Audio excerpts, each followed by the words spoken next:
Shalom. Minggu lalu saya bicara bagaimana cara mudah untuk kita masuk ke tanah Kanaan. Saya berani ngomong cara mudah karena pertama itu udah firman Tuhannya dan memang itu yang Tuhan mau. Boleh saya katakan begini.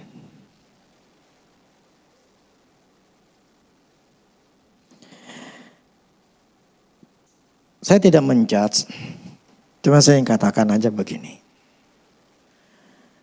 Kalau dalam tahun ini atau nanti kita nggak berubah, berarti kita nggak nyerahin hidup kita sama Tuhan.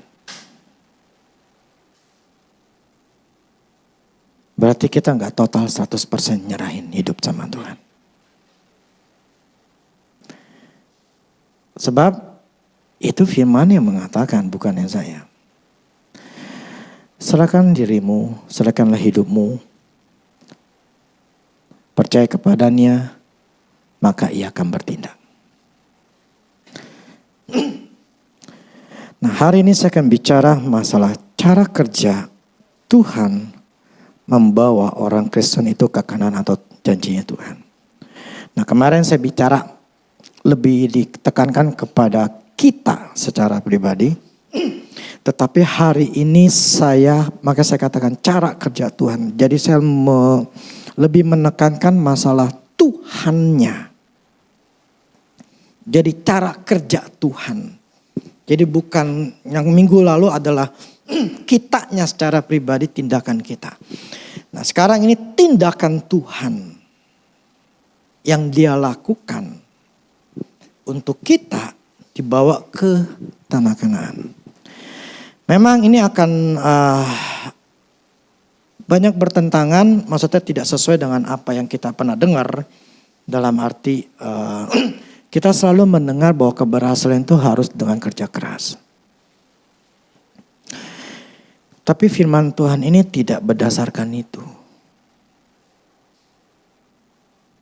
Tapi bukan berarti kita menjadi seorang pemalas atau tidak bekerja. Karena firman mengatakan bahwa orang gak kerja gak usah makan. Gitu. Tapi saya lebih menekankan bagaimana Tuhannya yang bekerja. Kalau kita percaya ini cara kerjanya Tuhan, kita gak akan ngalamin. Kalau gak percaya gak akan ngalamin. Karena segala sesuatu yang dalam firman Tuhan dalam Alkitab itu semua harus berdasarkan percaya. Nah, ketika saya lagi mempersiapkan ini, kemudian saya ingat apa yang Tuhan lakukan, maksudnya firman ini dan apa yang Tuhan lakukan dalam hidup saya itu benar. Jadi saya akan memberikan kesaksian dalam hidup saya untuk menyatakan bahwa firman ini benar. Karena saya pernah ngalamin. Kalau enggak susah dong. Kalau saya enggak pernah ngalamin. Ya seperti saya katakan. Yang namanya pizza misalnya pizza Hut gitu. Yang rasanya Americano misalnya. Itu enak banget. Ya. Karena saya pernah makan ya saya bisa jelasin kenapa enaknya gitu loh. Nah kalau saya nggak pernah makan itu Pizza Hut yang Americano itu ya nggak mungkin saya bisa menjelaskan dengan enak. Hanya sebagai bayangan aja gitu loh. Tapi apa yang saya katakan ini untuk supaya ini untuk kemuliaan Tuhan. Untuk kita ngerti bahwa ini sebetulnya kalau kita mau ngikutin it works gitu loh. Ini bisa. Yosua 24 ayat 12 sampai 14. Yosua 24. Kalau bisa catat ayat-ayatnya aja di handphone kalian. Tujuannya apa sih? Supaya bisa ngerenungin lagi. Ya, saran saya begitu. Karena ketika saya merenungkan dapat firman ini enggak saya cuma satu kali doang. saya catat, kemudian saya lupain. Itu berhari-hari bahkan berminggu-minggu untuk saya bukan mengklaim, untuk merenungkan firman ini. Sebab ingat, kita ini tidak akan pernah bisa berubah kalau otak kita belum pernah berubah. Dan cara merubah otak kita adalah melalui firman Tuhan. Selama pikiran kita enggak sama sesuai dengan firman Tuhan, demikianlah kita. Bagaimana kita berpikir, demikianlah kita. Gitu loh. Kalau kita nggak pernah berpikir seperti firman, ya nggak akan sama seperti firman hasil hidupnya. Nggak akan sama. Gitu loh. Jadi saya sadar bahwa saya harus merenungkan firman Tuhan ini. Nggak cuma 1 hari, nggak cuma 2 hari. Karena saya tahu yang membuat saya berubah adalah firman yang saya masukin ke dalam diri saya untuk saya renungkan sampai ini menyatu dengan diri saya. Kalau itu menyatu, pasti nggak mungkin nggak itu firman bekerja dan hidup saya berubah. Yosua 24 ayat 12 sampai 14. Catatlah di notes atau apa. Yosua 24 ayat 12 sampai 14. Oke ya, ayat 12 ya. Kemudian aku melepaskan tabuhan mendahului kamu. Dan binatang-binatang ini menghalau mereka dari depanmu. Seperti kedua raja orang Amori itu. Sesungguhnya bukan oleh pedangmu dan bukan pula oleh panahmu. Demikian aku berikan kepadamu negeri yang kamu peroleh tanpa bersusah-susah. Dan kota-kota yang tidak kamu dirikan, tetapi kamulah yang diam di dalamnya. Juga kebun-kebun anggur dan kebun-kebun zaitun yang tidak kamu tanami, kamulah yang makan hasilnya. Oleh sebab itu takutlah akan Tuhan dan beribadahlah kepadanya dengan tulus ikhlas dan setia. Jauhkan Allah yang kepadanya nenek moyangmu telah beribadah di seberang sungai Efrat dan di Mesir dan beribadah kepada Tuhan. Kalau dalam bahasa Inggris ataupun Indonesianya yang bahasa sehari-hari itu maksudnya melepaskan tabuhan mendahului kamu atau binatang yang menghalau mereka. Jadi begini. Orang-orang Kanaan, raja-raja di Kanaan. Setiap Allah ingin orang Israel itu serang, Tuhan selalu memberikan namanya fear, ketakutan, kebingungan kepada para bangsa di Kanaan. Nah, jadi Tuhan tuh dengan apa? Dengan cara gimana? Dari orang dari mulut ke mulut lah. Itu orang Israel. Itu Allahnya luar biasa. Bayangin mereka nyebrang itu laut Tebrau tuh bisa kebelah 2. Itu orang Mesir pada ngejar matiin semuanya, tenggelam semua. Wah, Allahnya orang Israel tuh hebat. Itu kemarin di Yeriko ya cuma hanya ngiterin aja itu runtuh dan hancur. Nah itu menyebar kepada mereka, membuat mereka itu bangsa Kanaan itu jadi takut, jadi bingung nih gimana kita ngadapin bangsa yang Allahnya gede ini, gimana ini? Nah itu membuat mereka bangsa bangsa Kanaan itu jadi kecut, jadi takut. Nah akibat orang punya ketakutan, gak punya keberanian dan gak punya jiwa untuk untuk berperang. Nah akhirnya Tuhan pun juga berperang dengan cara saling membunuh satu sama lain. Bahkan banyaklah cara kerjanya Tuhan yang kalau kita mau baca gitu ya. Tapi prinsip begini. Tuhan ingin katakan gini. Bukan karena lu punya pedang. Bukan lu pun jago panahnya. Semua karena aku. Engkau bisa mendapatkan tanah Kanaan. Kau bisa mengalahkan tanah Kanaan. Itu bukan karena engkau punya pedang. Bukan karena engkau jago panah. Tetapi di sini katakan, demikian aku berikan kepadamu negeri yang kamu peroleh tanpa bersusah-susah.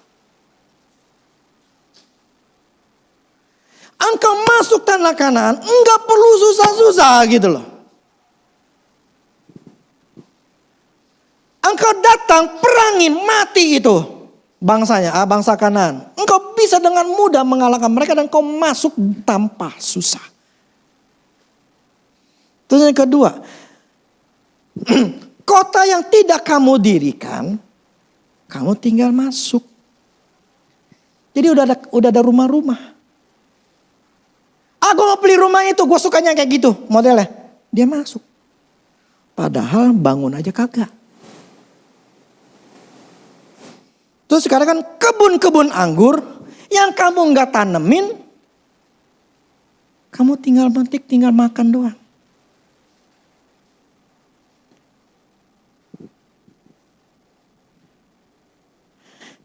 Kemenangan orang Israel itu diperoleh karena campur tangan kekuatan Tuhan.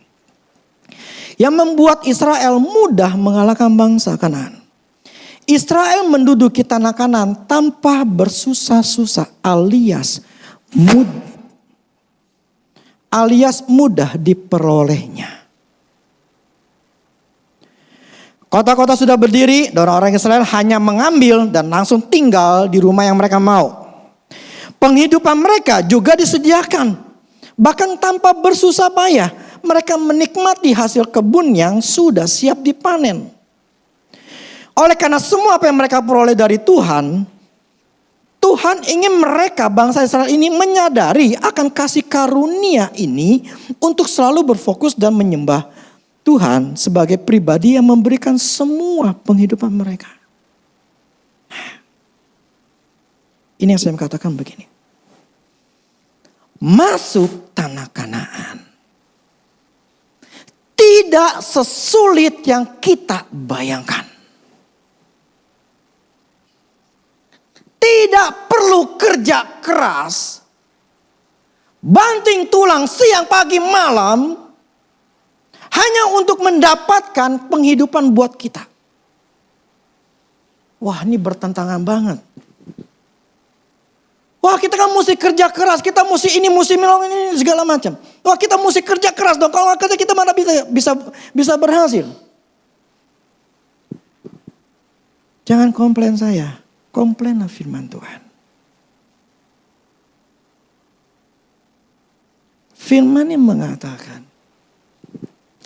bukan oleh pedangmu, bukan kemampuan otakmu, fasih lidahmu, kepintaranmu, engkau bisa mendapatkan segala sesuatu. Bukan gara-gara itu. Aku berikan. Ini prinsipnya. Gak tahu kita mau percaya gak percaya, itu terserah masing-masing. Prinsipnya Tuhan katakan gini. Aku akan berikan tanah Kanaan tanpa engkau susah-susah. Tanpa kerja keras. Aku akan berikan. Otak kita susah untuk menerima karena kita terbiasa. Segala sesuatu dikerjakan dengan keras. Tapi firman di sini katakan, tidak usah bersusah-susah payah. Firman yang ngomong, bukan yang saya.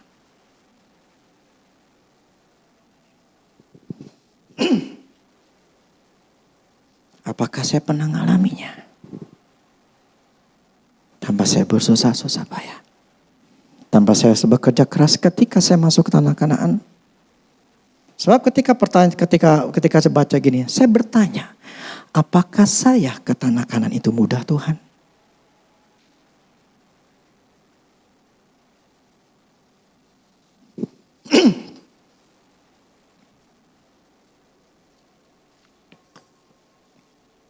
Saya sambung dulu deh.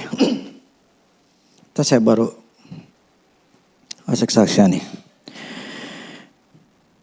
Ulangan 7 ayat 12 sampai 15.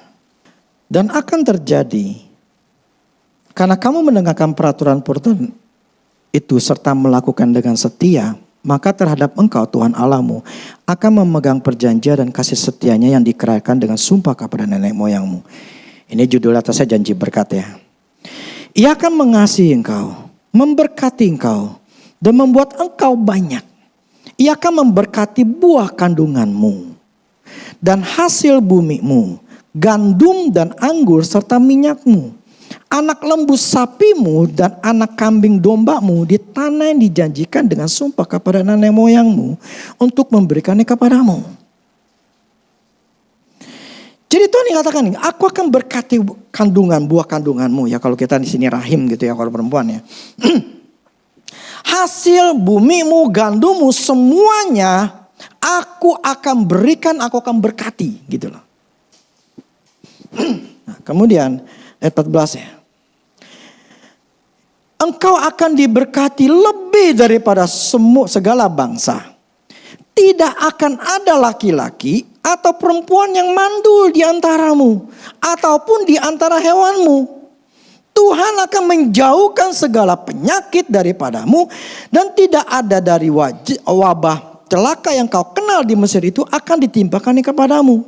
Tetapi akan mendatangkan kepada semua orang yang membenci engkau.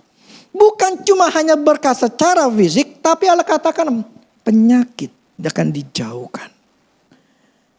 Ayat 21-nya. Sampai 22. Janganlah gemetar karena mereka, sebab Tuhan Allahmu ada di tengah-tengahmu. Allah yang besar dan dahsyat. Tuhan Allahmu akan menghalau bangsa-bangsa ini dari hadapanmu sedikit demi sedikit. Engkau tidak boleh membinasakan mereka dengan segera, supaya jangan binatang hutang menjadi terlalu banyak dan melebihi engkau. Nah, maksudnya begini. Ini cara kerjanya Tuhan ketika kita mau masuk ke tanah Kanaan. Prinsip awalnya begini. Lu masuk tanah Kanaan, pokoknya gak perlu susah. Kalau kita percaya. Pokoknya gak perlu kerja keras. Aku yang kerja.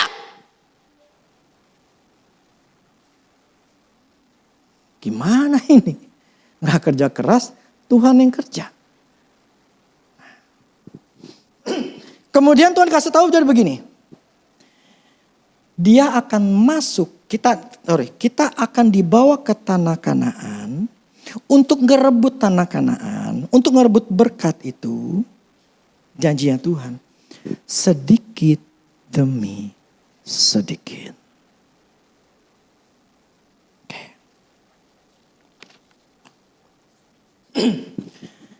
Saya kesaksian buat diri saya. Kamu tahu bahwa saya diawali dengan orang yang susah. Saya bukan keturunan dari orang yang kaya yang sudah punya duit. Papa saya meninggal dalam keadaan bangkrut. Nah, di tahun 2006 itu adalah saya katakan minggu lalu bahwa itulah awal daripada saya itu menyerahkan hidup saya sama Tuhan. Ketika saya serahkan hidup sama Tuhan, nah itu saya katakan itu adalah cara mudahnya. Nah, sekarang saya bicara masalah prosesnya. Proses di mana ketika saya nyerahin hidup saya sama Tuhan, prosesnya gimana masuk ke tanah Kanaan. Nah, tahun 2006 itu saya ini udah punya anak 3. Si Marvel lahir tahun 2005, bulan 9. Nah, saat itu saya dalam keadaan susah. Waktu itu saya ada main galon air, tapi lama-lama berkurang. Saya punya namanya mobil, waktu itu mobil Kijang bak tahun 84. Tapi karena sudah turun mesin, dan saya pikir udahlah akhirnya jual gitu. Nah, tahun 2006 itu kalau ke gereja.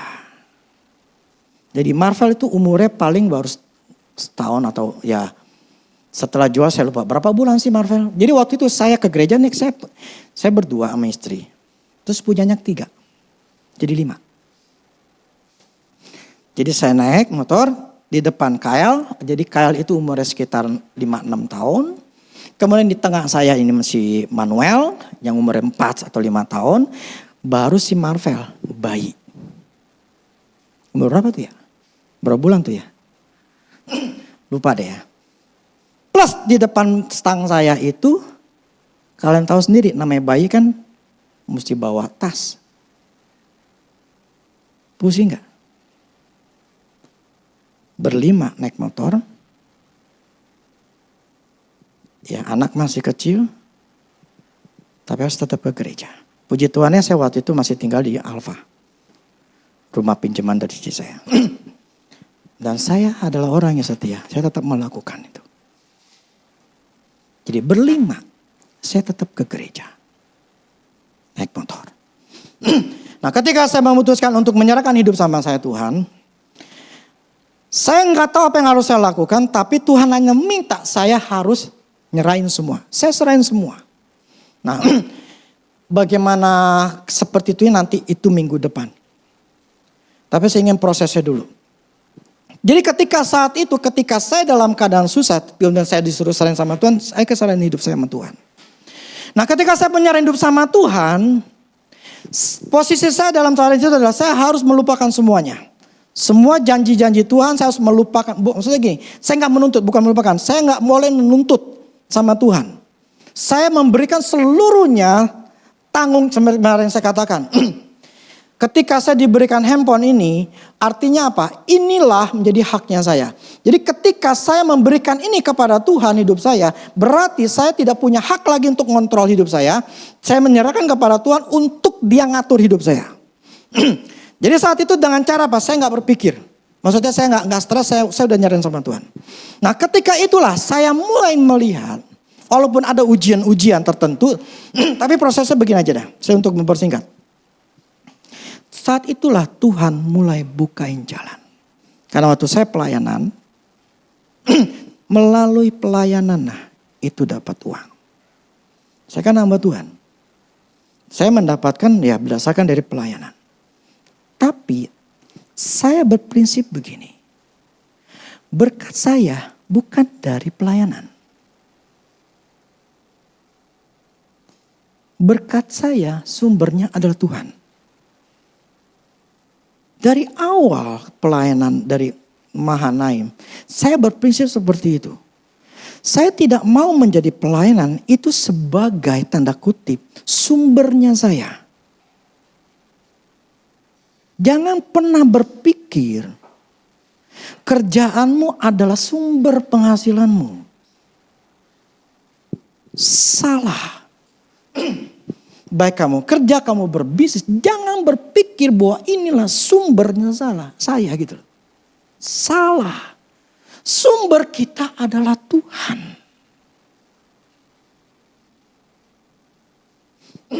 Jadi ketika saya pelayanan, dapat PK kan, itu pun saya melihat dulu.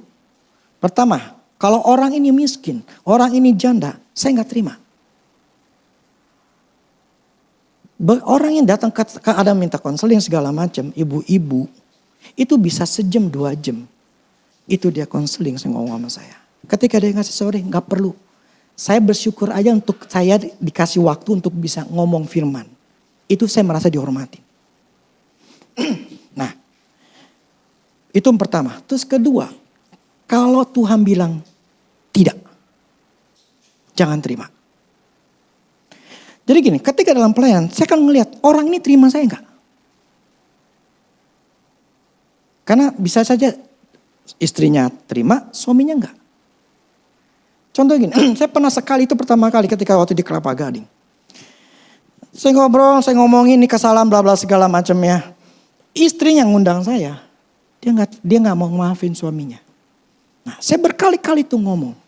Akhirnya ketika saya turun, saya ke WC, Tuhan ngomong saya, jangan kamu terima. Ketika keluar saya bilang, ketika dia mau pulang saya bilang, sorry, saya nggak bisa terima. Karena memang saya nggak boleh terima dulu.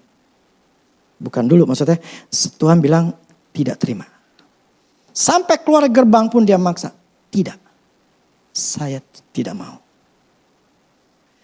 Nah, saya punya prinsip seperti itu.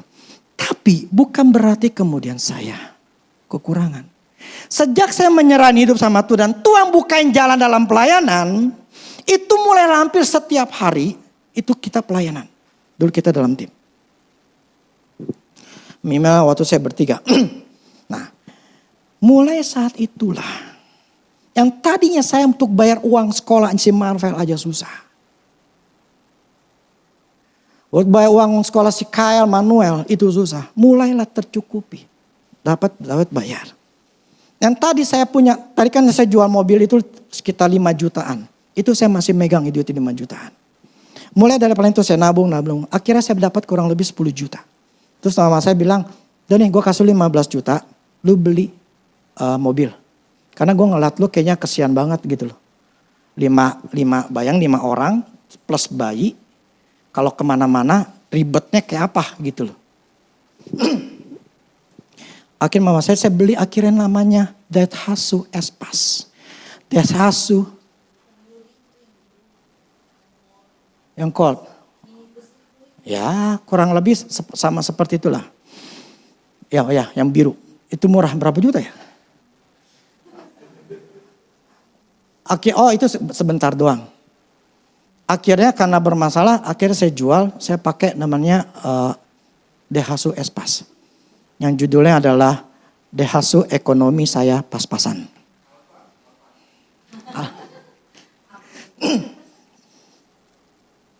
Kalau hujan itu deg-degan. Karena mogok, karena air kecipratan mogok. Pernah sekali sempat itu kita di Alfa dari rumah saya. Mau ke rumah saya balik gitulah. Mama saya di blok A, saya di blok B. Itu hujan, wah saya pikir hujannya lama, ya udahlah kita pulang. Itu ternyata udah banjir. Nah ketika banjir saya labrak, mati di tengah jalan. Nah akhirnya saya ke mama saya minta ada tukang waktu itu yang waktu itu masih tinggal untuk bantu dorong. Itu ketika saya balik, itu yang namanya Espasnya, ekonomi saya pas-pasan itu anyut, itu mobil.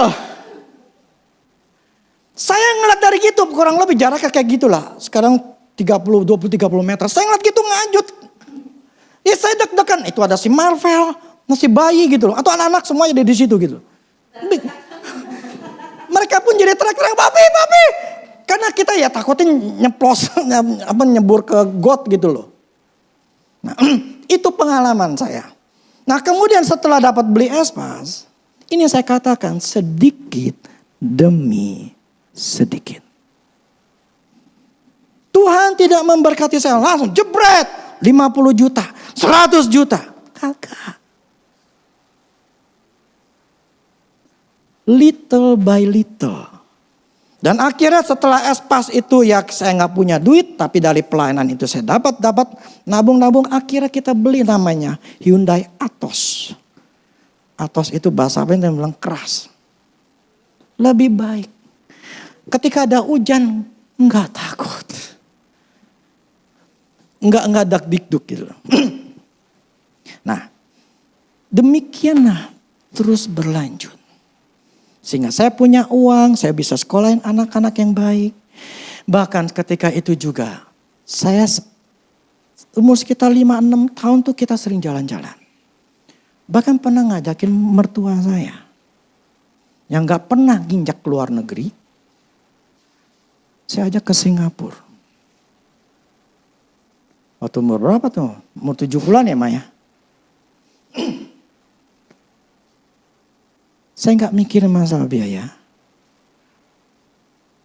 Saya diberkati biar mertua saya paling kecipratan lumayan lah buat jalan-jalan. Karena selalu nih ngomongnya Singapura. Kata orang tuh Singapura. Tapi gak pernah nginjek. Nah saya dengar gitu ya udahlah kita pergi bareng-bareng. Kalau saya pergi, saya gak berduaan, saya gak cuma sendiri. Saya pergi satu keluarga. Memang duitnya gede, gak peduli, yang penting satu keluarga. Yang saya maksudkan begini. Saya pernah di posisi seperti itu. Dan ketika saya masuk ke tanah Kanaan, itu mudah. Saya tidak pernah, maksudnya gini loh. Bikin iklan lah, nih pelayanan kita begini. Kagak. Tuhan yang bukain jalan untuk orang lain untuk bisa. Telepon kita atau kasih info kita minta dilayani. Jadi semua karena Tuhan. Soalnya pelayanan kita pelayanan dunia roh. Dimana banyak gereja atau hamba Tuhan yang gak ngerti dunia roh. Gitu loh. Jadi gak tahu. Banyak kan mereka doain rumah, doain pabrik atau doain kantor. Ya ngurapin asal ngurapin. Tapi gak tahu itu ada setannya di mana gitu loh.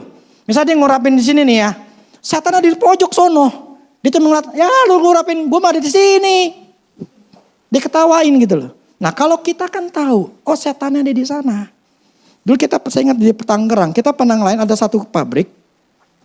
Itu kalau pokoknya di tempat bagian tertentu, bagian pemotong atau bagian apa gitu ya, itu selalu ada kecelakaan. Selalu ada darah. Nah waktu kita ke sana memang ada jin di situ. Nah akhirnya ketika jin kita bantai, nggak pernah lagi ada. Pernah kita ngalahin sampai di Bandung, ada sebuah air minum kemasan. Ketika kita datang, dia punya satu tempat, satu pabrik. Nah dia bangun pabrik kedua. Nah ketika bangun pabrik kedua, ini nggak berjalan dengan baik. Jadi produksinya cuma seminggu sekali atau 2 kali. Nah waktu kita datang, oh ternyata ada roh jahatnya yang ngalangin berkatnya. Karena ada aura kegelapan. Jadi di tempat pabrik itu banyak banget. Nah ketika kita hancurin, yang saya dengar, yang tadi seminggu sekali, akhirnya 2 kali seminggu, akhirnya 3 kali, 4 kali, 5 kali, 6 kali. Sampai full 1 minggu itu mereka bisa produksi. Bahkan kurang, sampai pakai 2 shift. Kurang juga, sampai 3 shift. Begitu banyak berlipat-lipat ganda produksinya, penjualannya, sampai wah nggak cukup, dia beli lagi tanah untuk ngebangun lagi. Nah pelayanan inilah, karena pelayanan dunia roh di mana orang tuh nggak tahu, nggak bisa ngelihat roh dan tidak tahu caranya menghancurkan segelapan. Nah kita tahu, nah itulah pelayanan demi pelayanan yang Tuhan berikan kepada saya, yang membuat saya mulai punya uang. Sedikit demi sedikit. Tapi saya tidak kerja keras. Saya ingin katakan, firman Tuhan ini benar. Tinggal kita percaya atau tidak. Kalau otak kita selalu renungin ini, otak kita akan mulai bisa berubah. Tapi selama otak kita cuman hanya sekali doang, kemudian saya ngomong gini, bahwa tidak perlu bersusah payah, kita tidak akan bisa mendapatkannya. Ketika saya nyerahin total sama Tuhan, saya benar-benar nggak pikirin bagaimana caranya. Dulu saya katakan, Tuhan suruh saya diam. Saya diam. Tapi pikir nggak bisa Tuhan, saya mesti gerak dong, gue mesti gini. Diam. Enggak Tuhan, diam. Tujuannya apa? Otak saya yang double ini harus dirubah dulu. Bagaimana cara saya berpikir, demikianlah saya. Kalau saya berpikir bahwa Tuhan memudahkan saya masuk tanah Kanaan tanpa bersusah payah, Tuhan bikin, enggak susah. Karena sesuai dengan apa yang saya percayai. Karena ini ada firman-Nya, bukan saya ngomong. Tapi apa mungkin? Ya terserah. Tapi firman katakan segala sesuatu tidak mustahil bagi Allah. Kita yang memutuskan apakah ini mungkin, gak mungkin kita. Bukannya Tuhan. Karena apa yang saya omongin ini firman Tuhan, bukannya saya ngomong sendiri. Putusan kita masing-masing. Tapi dengan saya pengertian kayak gini yang Tuhan ingetin saya pegang ini. Saya sekarang lagi berusaha untuk supaya memegang firman Tuhan ini. Bahwa di tanah Kanaan, ini ada masuk lagi. Kan kemarin saya katakan, saya udah tanah Kanaan. Pertanyaan lagi, apakah ketika mendiami tanah Kanaan, apakah saya bersusah payah juga?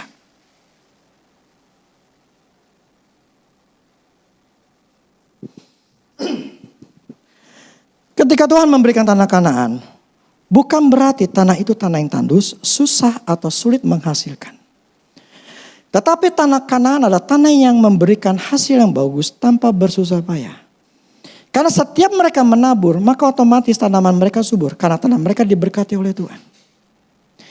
Ketika Allah memberikan tanah Kanaan, bukan berarti Tuhan memberikan tanah yang jelek. Sehingga mereka menjadi kesulitan. Allah tidak bekerja setengah-setengah.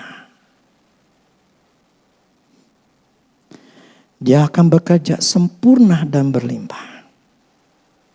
Jadi walaupun mereka tetap harus bekerja, tetapi pekerjaan mereka tidak bersusah payah. Kenapa? Karena ada Tuhan yang bekerja di balik semua keberhasilan di dalam usaha mereka. Jadi gini, ketika orang Israel, ini dari tanah Mesir nih. Tuhan bilang, gue kasih lu mudah. Asal lu sembah aku, asal lu fokus sama aku, lu ngelakuin apa yang firman Tuhan katakan, apa yang kau katakan, gue akan kasih lu dengan mudah. Tapi gue ngasihnya sedikit demi sedikit. Gue gak kasih lu langsung. Kenapa? Karena ada binatang yang mesti, ada binatang-binatang lah. Yang kalau itu lu abisin, ini pada banyak ini binatangnya. Jadi Tuhan tahu. Jadi sedikit demi sedikit. Nah ketika kita orang Israel masuk ke tanah Kanaan, detik mereka nginjak, langsung semua mukjizat Allah, mana, burung puyuh, terus apa yang namanya awan, semuanya hilang. Stop namanya mukjizat. Jadi kalau hidup kalian ini hidup dalam mukjizat, berarti kalian hidup di dalam padang gurun. Nah, ketika itu stop semua, bukan berarti si orang Israel ini jadi pemalas. Mulai ketika dia masuk ke tanah Kanaan, mereka harus belajar, mereka harus kerja. Bagaimana cara menanam? Memang saat itu sudah ada. Udah buah-buah anggur tuh udah ini. Tapi kan bukan berarti itu kemudian lu diemin. Harus dikelola. Harus bekerja cari pengetahuan gimana caranya. Tapi di sini firman Tuhan katakan. Firmannya coba. Ulangan 11. Ayat 10 sampai 12. Ulangan 11 ayat 10 sampai 12. Sebab negeri kemana engkau untuk menduduki bukanlah negeri seperti tanah Mesir. Dari mana kamu keluar yang setelah ditabur dengan benih harus kau airi dengan jerih payah. Seakan-akan kebun sayur. Tetapi negeri kemana kamu pergi untuk menduduki ialah negeri yang bergunung-gunung dan berlembah-lembah, yang mendapat air sebanyak hujan yang turun dari langit. Suatu negeri yang dipelihara oleh Tuhan Allahmu. Maka Tuhan Allahmu tetap mengawasi dari awal sampai akhir. Jelas sekali di sini Tuhan ngomong jadi begini. Negeri yang kau masuki itu bukan seperti Mesir. Habis nabur, lu mesti gotong-gotong. Capek-capek untuk ngairin air ini. Firman yang ngomongnya bukan saya ya. Jadi lu gak gotong-gotong ngambil air kemudian ngairin. Lu pelihara banget gitu supaya ini bertumbuh. Tapi sini Tuhan katakan. Negeri yang kau bergunung-gunung, berlambah-lambah yang dapat air. Itu turun dari langit. Dari air hujan. Bukan lu ngebawa. Jadi begini. Masuk ke tanah Kanaan tanpa bersusah payah. Di tanah Kanaan pun gak bersusah payah. Gila, enak banget.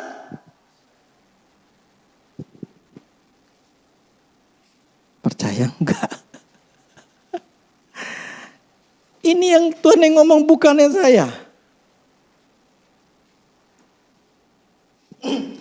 Tinggal otak kita. Sama enggak? Dengan firman Tuhan.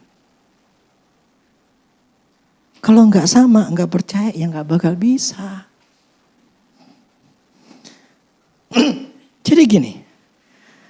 Ketika kita masuk ke tanah Kanaan, bukan berarti Tuhan stop berkatnya. Tuhan tetap memberkati. Bahkan berkatnya ini adalah Tuhan yang kerjain. Artinya apa? Tuhan yang sodorin. Jadi ketika saya masuk tanah Kanaan, saya sudah mulai bisa mencukupi kebutuhan keluarga saya.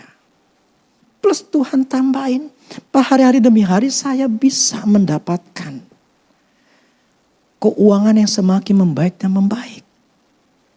Akhirnya bisa sampai ke luar negeri. Yang dulunya saya ngomong ginian, ingin memberitahukan, membandingkan orang yang hidup di tanah Mesir seperti apa yang saya pernah alami dengan hidup di dalam tanah Kanaan itu seperti apa. Yang saya ingin tekankan bahwa ini firman Tuhan benar. Tidak pernah salah.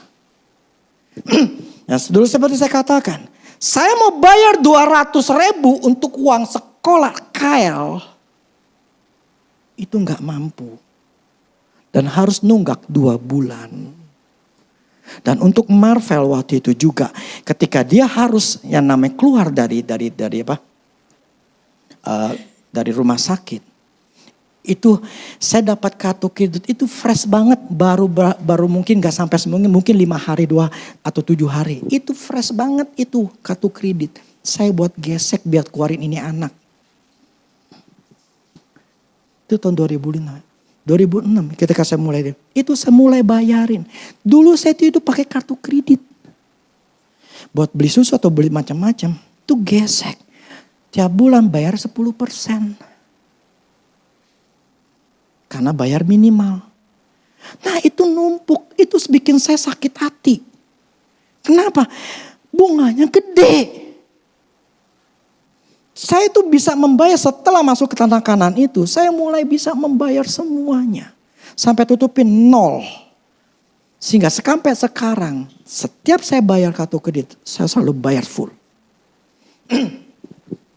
Nah saya ingin katakan begini. Itu posisi saya. Pada waktu itu. Dan ketika saya masuk tanah Kanaan. Itu dengan mudah. Pelayan demi pelayanan bukan saya yang minta atau bukan saya melakukan sesuatu supaya orang dengar kita, sama sekali nggak ada, tapi Tuhan bukain semuanya. Akhirnya dari saya yang tidak bisa 200.000 sampai hari ini saya ingin kasih perbandingan. Saya keluarin untuk kuliah anak saya berdua di Taiwan. Dari 200.000 yang saya gak mampu. Total kurang lebih. Duit yang saya keluar untuk mereka Juni ini akan selesai. Si Kyle masuk MBA. Jadi MBA. Dia S2. Kemudian si Mano cuma S1 aja. Dia maunya cuma itu. Itu saya kurang lebih habis 1,4 miliar. Dari 200.000 yang gak mampu. Saya ingin katakan, firman Tuhan tidak pernah gagal. Saya pernah ngalamin. Tapi problemnya orang Kristen, mayoritas tidak ngalamin. Mereka hidup di padang gurun, mati di padang gurun, tidak pernah mendapatkan berkatnya Tuhan. Hari ini saya bicara masalah bagaimana profilnya Tuhan. Itu seperti apa cara kerjanya. Kalau kita mempercayai apa yang Tuhan katakan firman Tuhan ini. Kita akan berubah. Kalau percaya. Dan untuk percaya itu harus merubah pola pikir. Pembaharuan budi. Seperti Paulus katakan. Selama kita gak pernah berubah. Otak kita. Gak akan pernah berubah hidupmu. Engkau akan mati di Mesir. Dan mati dalam keadaan susah.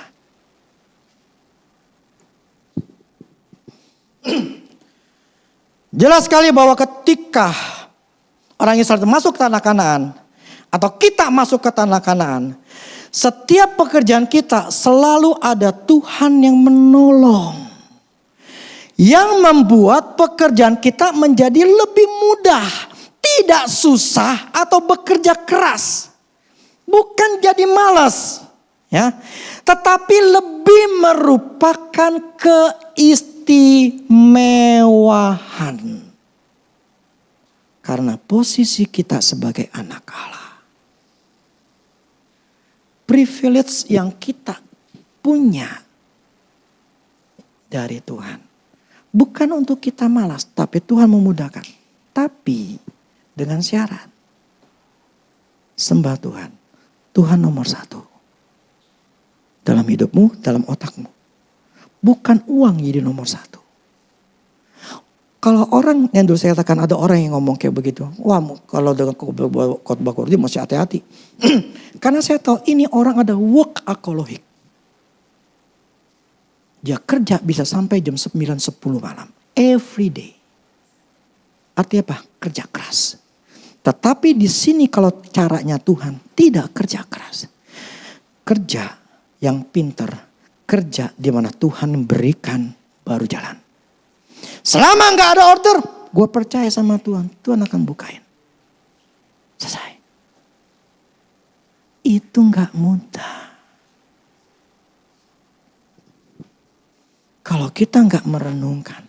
Gini loh, saya mengalami perubahan ini. Ini dari 2003 Mahanaim. 23, 24, 25. 24, 25 itu saya paling banyak mendapatkan firman Tuhan dari Allah.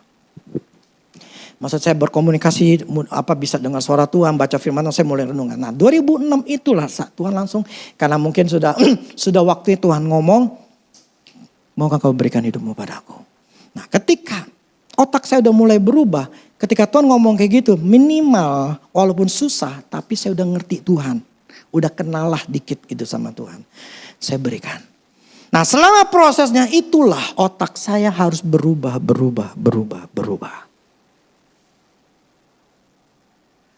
Itu butuh kemauan kita. Mau tidak cari Tuhan. Makanya Yohanes 6 ayat 33 itu. Carilah kerajaan Allah terlebih dahulu. Carilah kerajaan Allah dan kebenarannya dahulu. Maka yang lain akan ditambahkan. Orang Kristen untuk cari Tuhan. Untuk baca Alkitab cukup 5 menit, 10 menit. Aduh Tuhan saya gak cukup waktunya. Saya mesti pergi, saya mesti kerja, saya mesti dagang, saya mesti ini. Tuhan gak cukup waktunya.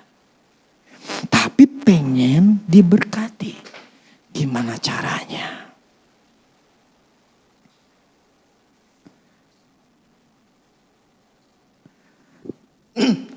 Ini sisi dari Tuhan.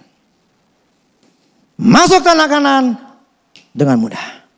Setelah masuk tanah kanan, gue kasih dengan mudah. Enak gak? Tuh gimana caranya? Aduh. Kalau kemarin minggu lalu bener-bener nih nyerahin hidup. Gak kepikiran sama sekali. Selama seminggu ini kalau kita masih khawatir berarti belum nyerahin. Masih dipikirin kesusahan, kesulitan, masih dipikirin masalah uang berarti belum nyerahin. 100%.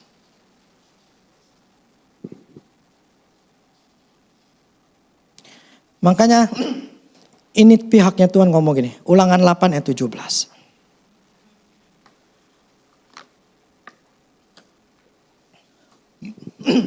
Ulangan 8 ayat 17 sampai 18. Maka janganlah kau katakan dalam hatimu, kekuasaanku dan kekuatan tangankulah yang membuat aku memperoleh kekayaan ini. Membuat aku berhasil ini. Tetapi haruslah engkau ingat kepada Tuhan Allahmu. Sebab dialah yang memberikan kepadamu kekuatan untuk memperoleh kekayaan. Dengan maksud meneguhkan perjanjian yang dikerahkannya dengan sumpah kepada nenek moyangmu seperti sekarang ini. Dia Tuhan yang katakan begini. Jangan berpikir bahwa semua yang kau peroleh ini gara-gara engkau punya kemampuan, engkau fasilida, engkau punya kepintaran, engkau punya modal, engkau punya backingan. No. Tuhan katakan, seharusnya engkau mengatakan, hai orang Israel, semua gara-gara aku yang mempermudahnya.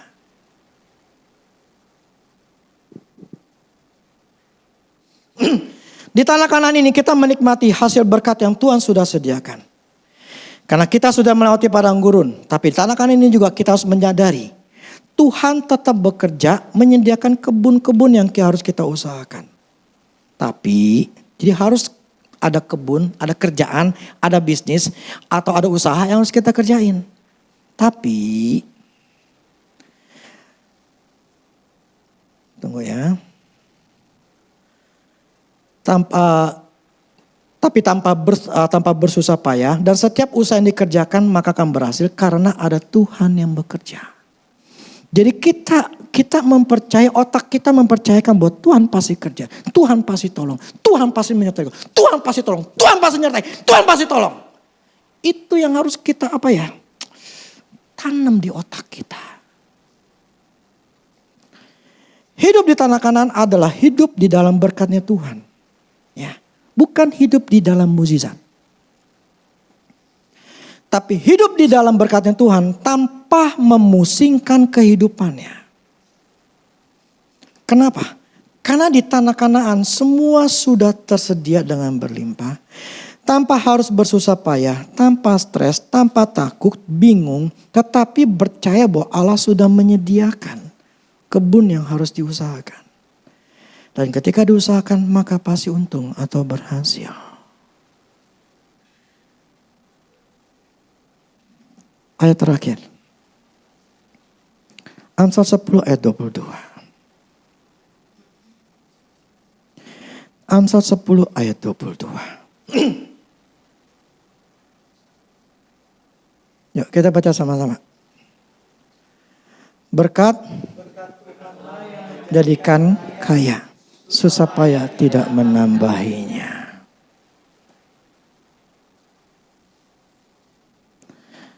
Ini adalah firman Tuhan. Tuhan yang ngomong. Yang membuat kita kaya bukan karena kerja keras kita. Susah payah tidak menambahin. Yang tadi orang tuh katakan yang dia kerja sampai jam 9, jam 10 malam. Ujung-ujungnya nanti umur 50-60 tahun. Pasti sakit. Penyakit. Kalau otaknya di duit, dia gak akan mikirin anak, gak mikirin yang namanya kesehatan. Karena otaknya cuma duit. Jadi ini firman yang ngomong, Tuhan yang katakan gini, akulah yang mencukupi, akulah yang menyediakan, akulah yang akan memberikan. Apa yang kau butuhkan bahkan berlebih itu aku yang sediakan semua. Tetapi yang aku butuhkan adalah engkau percaya kepadaku. Bahwa aku bisa melakukan ini semua.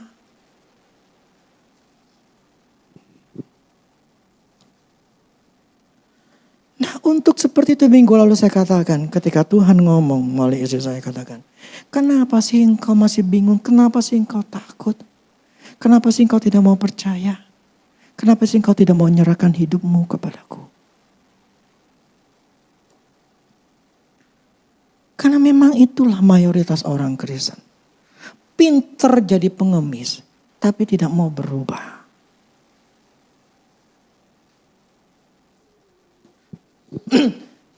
Kenapa? Untuk bisa ngikutin Tuhan. Cara kerjanya Tuhan seperti ini. Itu bukan habis makan sambal langsung ngerasain pedesnya. Saya ingin katakan ini bukan hal yang mudah dalam arti begini. Hal yang mudah itu cara kerja Tuhan itu memberikan ke kita itu mudah. Tapi yang tidak mudah adalah bagaimana kita merubah pola pikir kita.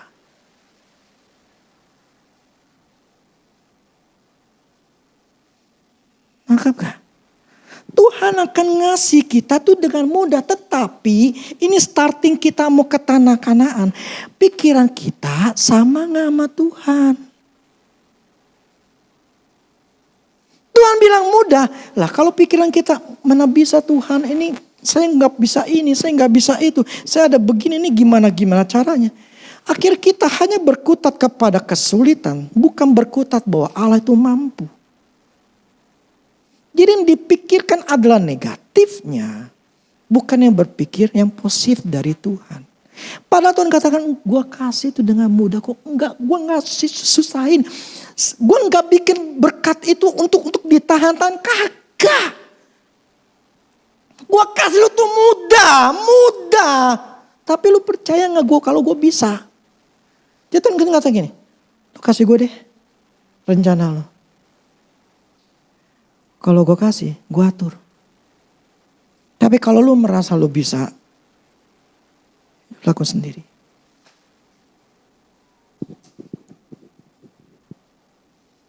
Ini yang tidak mudahnya buat kita. Karena kita melihat kebutuhan, kita melihat fakta. Di mana kita harus nundukin diri kita. Kita harus meredam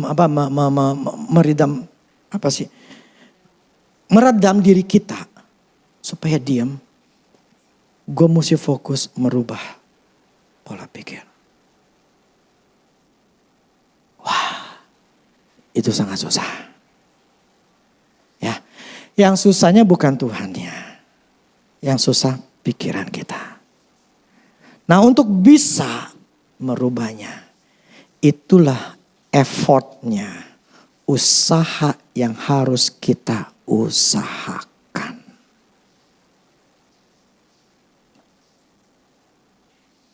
Kita berhasil merubah diri kita, merubah pikiran kita, kita pasti berhasil. Karena itu cara kerjanya Allah di tahun 2006 ya saya. Saya harus berhasil memberikan hidup saya total sama Tuhan.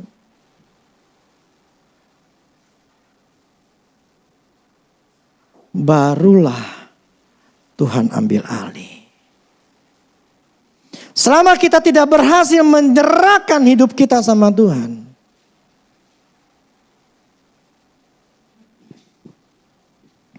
kita tidak bisa berhasil keluar dari padang gurun.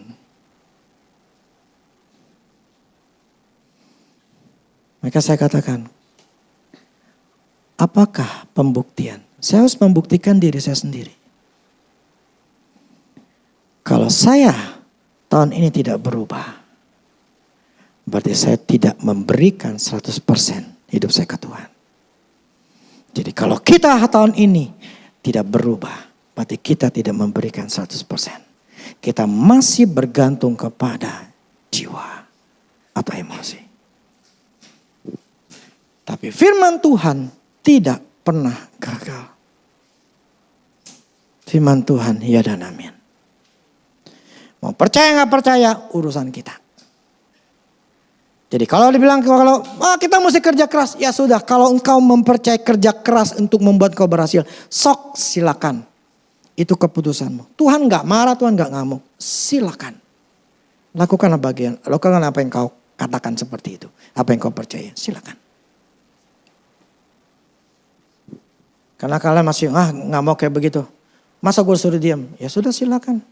Itu adalah bagianmu, itu adalah keputusanmu, terserah. Tapi saya lebih baik, saya ingin nikmatin hidup. Lebih baik saya cari Tuhan, saya menjaga pikiran saya, menjaga hati saya 100% ke Tuhan. Dan sisanya Allah akan bukain jalan saya. Saya kerja ketika dibukain jalan. Saya dapat untung. Belum dibukain, ya sudah. Gue percaya sama Tuhan. Tuhan akan berikan. Sekarang yang belum ada, ya udah gue nikmatin aja. Wah lu mesti apa yang harus lakukan, saya lakukan. Tetapi otak saya nggak ngotot sama Tuhan. Tuhan harus berkati saya. Tuhan saya lagi butuh, Tuhan saya butuh. Ini yang harus bisa ditundukin. Selama kita masih menuntut Tuhan. Atau menuntut diri kita. Tanda kutip untuk menuntut diri kita untuk berhasil. Itu salah. Tuntut diri kita. Gua mesti fokus sama Tuhan. Karena gue percaya Tuhan membuat tanah Kanaan itu mudah.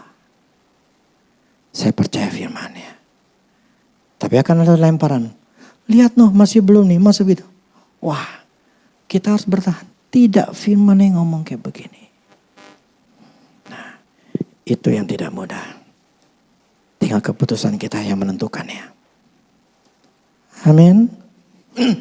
Inilah kebenaran firman Tuhan. Tinggal kita yang memutuskannya. Percaya firman Tuhan atau percaya apa kata dunia. Kita yang memutuskan. Saya berharap percaya sama firman Tuhan. Berusahalah merubah pola pikirmu. Berusahalah memberikan waktumu lebih banyak ke Tuhan. Karena engkau tahu, otak gak berubah, hidupmu gak berubah. Otakmu masih takut, penuh dengan ketakutan, penuh kebingungan. Hidupmu tidak akan pernah berubah. Kalau belum pernah nyerahin hidup sama Tuhan, kau masih memegang kendali hidupmu. Kau masih pengen menguasai hidupmu, mengatur rencanamu. Dan kau tidak akan pernah mendapatkan rencananya Tuhan. Karena kau sedang mengambil alih dirimu sendiri. Demikianlah firman Tuhan.